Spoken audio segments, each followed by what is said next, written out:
What's up, guys? Welcome back to Newswave. So yesterday, after Newswave went up, of course, Nintendo decided it was time to announce the Nintendo Switch OLED model, this being the latest addition to the Switch family of systems, and there was quite the reaction online to this device. We're going to go over the features, pricing, and release date here today. Also, we're going to be talking about several new details that have now come out online around this system, as well as the dock and those Joy-Cons, and even a data mining that actually lined up pretty well, except for one thing. Oh, and we're also going to talk about that state of play from Sony as it's been announced for tomorrow.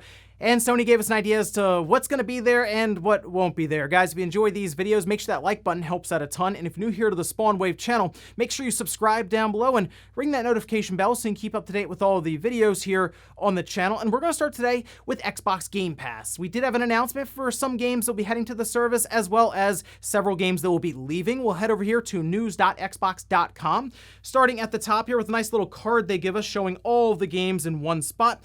Starting July 8th, that'd be tomorrow, Dragon Quest Builders 2 will be heading to the cloud. Then we have Tropico 6, that's cloud, console, and PC, and UFC 4 for console through EA Play. Moving up to July 15th, we have Blood Roots, that's cloud, console, and PC. Farming Simulator 19, cloud, console, and PC, and then The Medium, which will be heading to the cloud. Now, as games come into Game Pass, some games will leave. That's just kind of the nature of the subscription services. So, starting July 14th through EA Play, EA Sports UFC and UFC 2 will be leaving console, and then moving to July 15th, Endless Space 2 on PC, Downwell on PC, and Crosscode, cloud, console, and PC will be leaving. I recommend checking out Crosscode over the next week or so if you have not. It's a pretty good game overall there. Looking at the lineup, nothing too massive or big standouts that would be going to Game Pass, but they like to make announcements throughout the month, and this is just kind of getting things rolling here in July. Also, we had talked before about Super Mario 3D All-Stars and how it was discontinued by Nintendo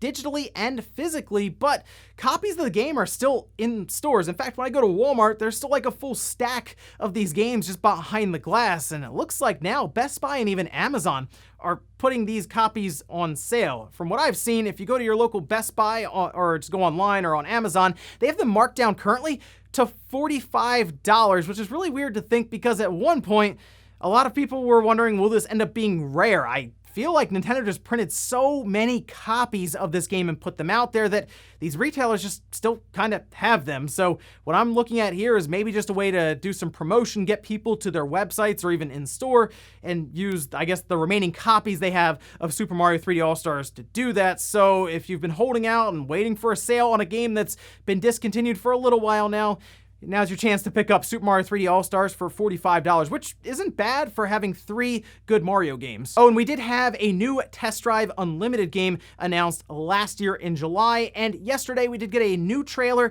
that kind of goes over the release window and even the setting for this game. So check this out here. Test Drive Unlimited Solar Crown will be releasing on the Xbox One, Series S, Series X, PlayStation 4, PlayStation 5, PC, and Nintendo Switch September 2022, and it will be taking place in Hong Kong. Now, I did enjoy Test Drive Unlimited back on the 360 and Unlimited 2. They were really good games. Now, they're not like a Need for Speed or a Gran Turismo or Forza, nothing like big name like that, but they were still a lot of fun, and I'm looking forward to this new Test Drive Unlimited game. Hopefully it turns out to be a good game overall, but it's always fun to just get other racing games to pick from outside of the Forzas and the Gran Turismo. So I'll be looking forward to this one in September. And guys, with some of the quick news out of the way, let's get into the bigger stuff. Let's start right away with the Nintendo Switch OLED model. Nintendo dropped a trailer yesterday and the website went live and the internet went crazy. I mean, seriously, there were reactions all over the place to this thing. Let's head over here to Nintendo's website where we can see right at the top,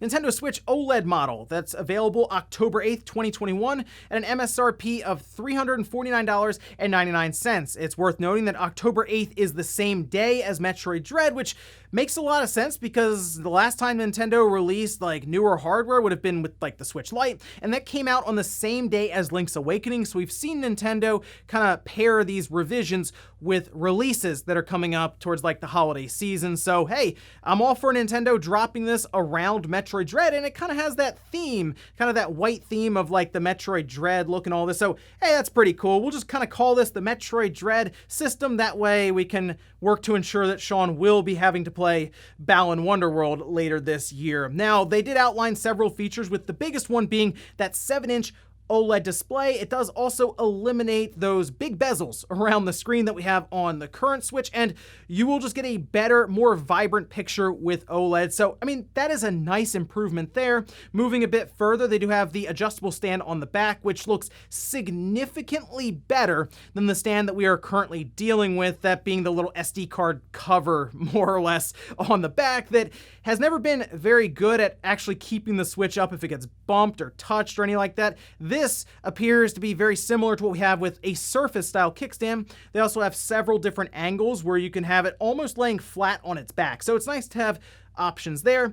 And then as for the dock, there is a built-in wired LAN port, as well as what looks like better cooling on the back. It's worth noting they did remove one of the USB ports, that being that USB 3 that I guess they just never activated anyway. On the back, they just said, I'll take that out, go ahead and drop in this LAN port, and they will be doubling the storage to 64 gigabytes internally. They also mentioned enhanced audio, but didn't really go into detail on what that is exactly. I guess it'll just be louder or sound better. There was no real breakdown of this, and looking down the spec sheet, it appears to be the same kind of specifications that we have on the current Switch. But the biggest point of contention here with this Switch is it appears to be using the same internal hardware that we have on the current Switch. Take a look at this. This was tweeted out by Tom Warren, where he says, Nintendo has confirmed to The Verge that the new OLED Switch does not have a new CPU or more RAM from previous Nintendo Switch models. That's right. If you are someone who mostly plays docked and barely plays handheld mode,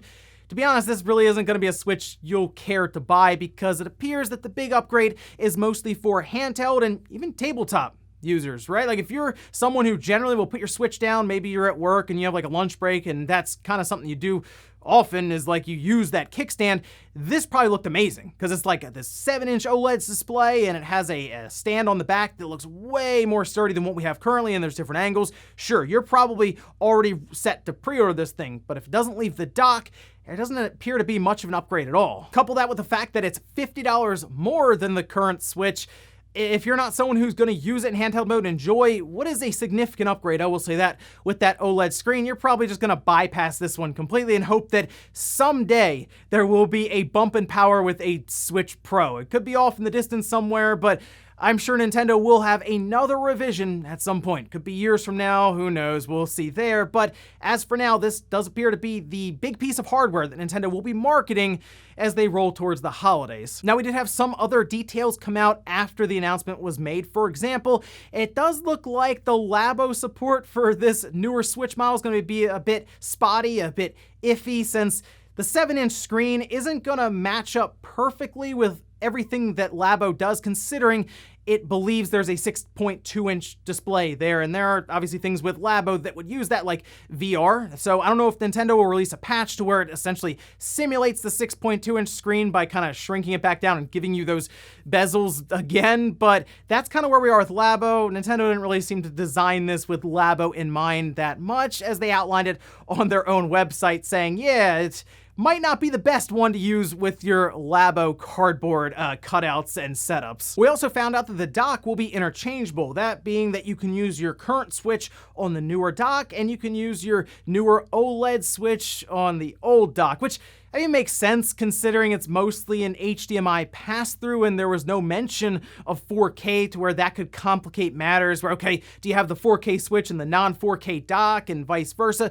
The current dock that we have has HDMI 1.4, which would run into some issues at 4K with certain frame rates and all of this just because the bandwidth, it just is not there. So as far as we know right now with that dock, it's still maybe the same, but there's also the possibility that them changing out the dock and doing a refresh on it, maybe they did get HDMI 2.0 in there. We'll have to wait for, I guess, maybe FCC filings where those will come out with extra details and even images of the internals for this Switch and even the dock. We also had information around those newer Joy-Cons that were shown in the video. Expected, I would say. I don't think it's very surprising, but it does look like these are the same exact kind of Joy-Cons that we're already dealing with, as that has been confirmed, which means, yes, we're still going to be dealing with Joy-Con drift. It doesn't look like Nintendo's really made many strides here to fix that.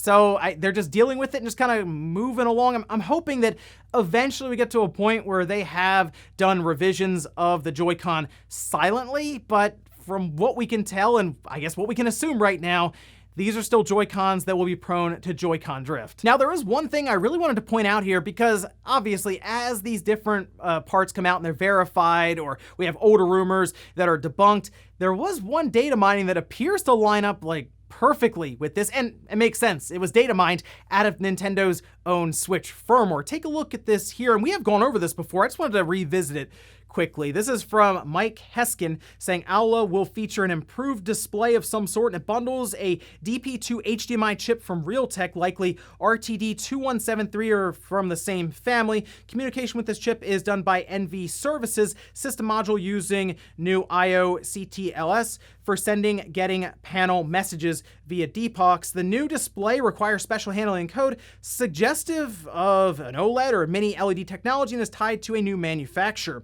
The SoC is still Mariko, so they're pretty straightforward there. And they also go on to talk about DRAM and ALA still using that 4 gigabytes of LPDDR4X. And going a bit further, they say, considering the information we've extracted and observed, we speculate this new DP to HDMI chip is designed for upscaling HDMI output to 4K. This is further corroborated by changes in the HDCP DRM and by looking at RTD2173 as an example. So it's interesting that there is some sort of upscaling chip that was found in firmware, and all the other stuff lines up with it. And sure, that's something that maybe is in the dock, and this dock would probably be used for quite a while here going forward. I mean, the current dock lasted almost 5 years, so yeah, it's possible that there is that upscaling chip in there, not one that would do DLSS or any of that, more or less just handshake and be able to handle anything with resolution, I guess, above 1080p. Just something to keep in mind there as we go along. And this is, I mean, the most correct we've seen when it came to rumors and leaks. Again, from Nintendo's own firmware, but just keep that data mine in mind as we go along here. Looking forward, I guess, to what the OLED display can look like on this new Switch model. But if you're a docked user like myself, this was certainly an underwhelming announcement. And I guess we'll look forward to the Switch Pro. Hey, as I said before, there's always next year with these Switch Pro rumors. Next up, let's talk about the Sony State of Play presentation that will be taking place tomorrow. We can head over here to PlayStation Blog, where they say we've seen Colt's head-spinning powers in action before, but this Thursday, we'll get a 9-minute look at Deathloop's time-twisted world as part of a new State of Play. The show kicks off at 2 p.m. Pacific, that's 5 p.m. Eastern Time. It will be on Twitch or YouTube. In this extended gameplay sequence, we'll see Colt use his abilities to stealthily skulk across rooftops or going guns blazing to create a whole lot of mayhem. Lots of options available on Black Reef Island. In addition to this long look at Bethesda's violent adventure, we'll have updates on some exciting indie and third-party titles. The full show clocks in around 30 minutes. They go on further to say this showcase will not include updates on the next God of War, Horizon Forbidden West, or the next generation of PlayStation VR. Stay tuned throughout the summer, though, as we'll have more updates soon. I do like when these companies will say, hey, this won't be here and this won't be here. So at least you can set your expectations. You're like, all right, well, God of War won't be there and Horizon won't be there. Let's see what these third-party titles are, because they even outline that. And Deathloop for 9 minutes, I'll be honest, I feel like I've seen enough of Deathloop now. Like, I'm ready to just pick it up and play it. I don't know if I need another demonstration, but who knows? Maybe they have more to show us here with 9 minutes of gameplay. If you're someone really looking forward to it, you're probably excited to see more Deathloop, or maybe you're going to avoid this because you don't want to see spoilers. That's always the tricky part here with these presentations. You want to show more of the game, but you also don't want people to not tune in thinking they're going to have the game spoiled or ruined for them. Whole thing there. But they do mention third-party titles. I mean, I guess it's possible that Final Fantasy 16 could be there. I'm thinking maybe some smaller ones, or who knows, maybe we have some big third-party reveals. Like, we could see that Silent Hill game that's been rumored for so long now, to the point where the abandoned situation came into play and that got all mixed up. It's hard to say when it comes to what Sony could be showing here with indies, and some of these third-party deals they've been signing have been very big from what we've heard in the background, so they could unveil all kinds of stuff here. It just doesn't look like we're going to see much from first-party studios, specifically nothing with Horizon and a release date, and we're coming up on the holidays here pretty soon, so I'm starting to think that maybe we won't get the Horizon release date until like August, and hopefully by then they're ready to talk about it and it's coming out this year in like November, so it can make that holiday cutoff. But either way, excited to see what Sony has for us with the State of Play tomorrow. And in our last bit of news, let's talk about Atari, but not like Atari who's doing hotels and Atari who's doing casinos and this VCS console that I think a lot of people already forgot about. Let's talk about Atari when it comes to developing games. I know, right? What a weird concept there. Well, Atari has been mostly focusing on like free-to-play and mobile games, but it appears that their strategy is going to be shifting a bit here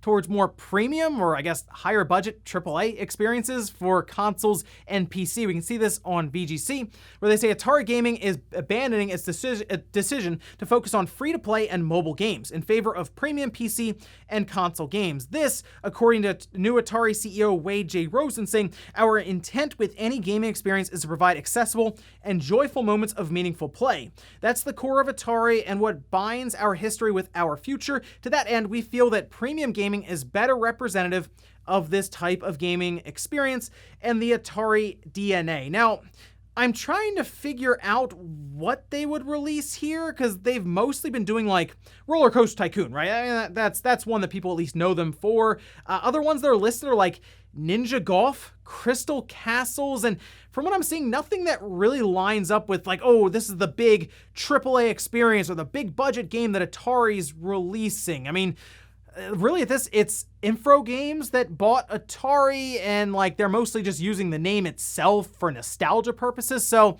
I kind of think unless Atari figures out how to just be like, oh, this is how we can reinvent Tempest, like Sony Santa Monica reinvented God of War or something there, I feel like they're going to have to create like a new IP and get behind that with heavy amounts of marketing and then make the game good. I don't know. I haven't really thought of Atari much in that space when it comes to developing any kind of games. And in fact, if they had done this first, before releasing the VCS, they may have been able to convince people that they need an Atari VCS with games. What a crazy concept. And before we go to the comment of the day, we're taking a look at the poll that I posted up yesterday, where I asked, are you buying the Nintendo Switch OLED model this year? 18% said, yes, I'm picking it up ASAP. And then 82% said, no, there's not enough here to get me to buy-in/upgrade. And that sounds about right. I feel like if there was some sort of power bump, we'll say, or even if they just had upscaling to 4K, I feel like this poll would have flipped almost completely to like 80-20.